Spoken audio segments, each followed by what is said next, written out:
Hi friends, welcome channel fact Ganesha. तो दोस्तों, युवा अक्सर चाहते हैं कि बिना कुछ किए उसे सब कुछ मिल जाए जो वो चाहता है। इस पर लगातार बहस हो रही है कि भाग्य बड़ा या कर्म। क्या कुंडली देखकर हम अपना कर्म करें? क्या ग्रह की दशा देखकर ये फैसला ले कि हमें कौन सा कदम कब उठाना है? जी हाँ दोस्तों, अनंत काल से इस विषय पर बहस चली आ रही है कि कर्म महत्वपूर्ण है या भाग्य। जीवन में अगर आप कुछ पाना है तो मेहनत तो करनी ही पड़ेगी। मंजिलें उन्हीं को मिलती है जो उसकी ओर कदम बढ़ाते हैं। तो दोस्तों, महाभारत में जब अर्जुन ने कुरुक्षेत्र में युद्ध में अपने स्वजनों को अपने सामने खड़ा पाया तो उसका शरीर निस्तेज हो गया, हाथों से धनुष छूट गया, प्राणहीन मनुष्य के समान वो धरती पर गिर गया। तब भगवान श्री कृष्ण ने उसे गीता के कर्म ज्ञान का उपदेश दिया। भगवान कृष्ण ने अर्जुन को कहा कि राज्य तुम्हारे भाग्य में है या नहीं ये तो बाद में पता चलेगा, पहले तुम्हें युद्ध तो लड़ना ही पड़ेगा। तुम्हें अपना कर्म तो करना पड़ेगा, अर्थात स्वजनों के खिलाफ युद्ध तो लड़ना पड़ेगा ही। तुलसीदास जी ने भी श्री रामचरितमानस में लिखा है, कर्म प्रधान विश्व करे राखा, अर्थात युग तो कर्म कहा है। इसका अर्थ ये हुआ कि हम अपना कार्य करें, फल की चिंता बाद में करें। जी हाँ दोस्तों, किसान जब खेत में बीज बोता है तो उसे यह नहीं पता होता है कि बारिश होगी या नहीं, जमीन में से बीज से अंकुर फूटेगा या नहीं, अगर पौधे आ भी गए तो उस पर फल आएंगे या नहीं। लेकिन किसान बीजों का जमीन बोता है और फसल की चिंता ईश्वर पर छोड़ देता है।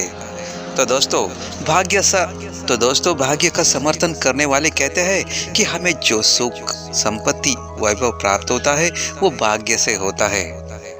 जब चार लोग एक समान बुद्धि और ज्ञान रखने वाले एक ही समान कार्य को करें और उनमें से सिर्फ दो को ही सफलता मिले तो हम इसे क्या कहेंगे? जी हाँ दोस्तों, दो लोगों के साथ भाग्य साथ नहीं था।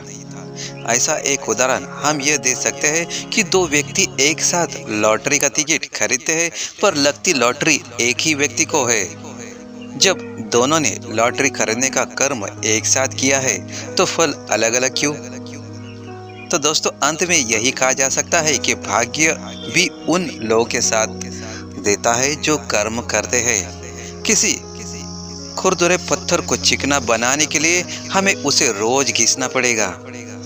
ऐसा ही जिंदगी में समझे, हम जिस भी क्षेत्र में हो या स्तर पर हो, हम अपना कर्म करते रहे बिना फल की चिंता किए। जी हाँ दोस्तों, जैसे परीक्षा देने वाले विद्यार्थी परीक्षा देने के बाद उसके परिणाम का इंतजार करते हैं। तो दोस्तों, अंत में बहस के भाग्य बड़ा या कर्म, इसके बारे में सबको पास अपने अपने तर्क है। जी हाँ दोस्तों, लेकिन हर हाल में हमें सकारात्मक सोच के साथ ही जीवन में कुछ उल्लेखनीय करने की प्रेरणा लेनी चाहिए।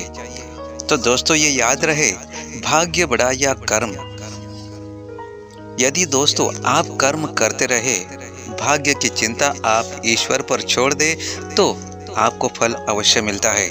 जी हाँ दोस्तों, बिना सोचे कर्म करते रहे, ईश्वर फल अवश्य देता है। तो दोस्तों, ये चीज़ ध्यान में अवश्य रखें। तो दोस्तों, आपको ये वीडियो कैसा लगा? अच्छा लगा हो तो लाइक, शेयर और कमेंट जरूर कीजिएगा, और कमेंट बॉक्स में जय श्री विष्णु नमः अवश्य लिखिएगा। धन्यवाद।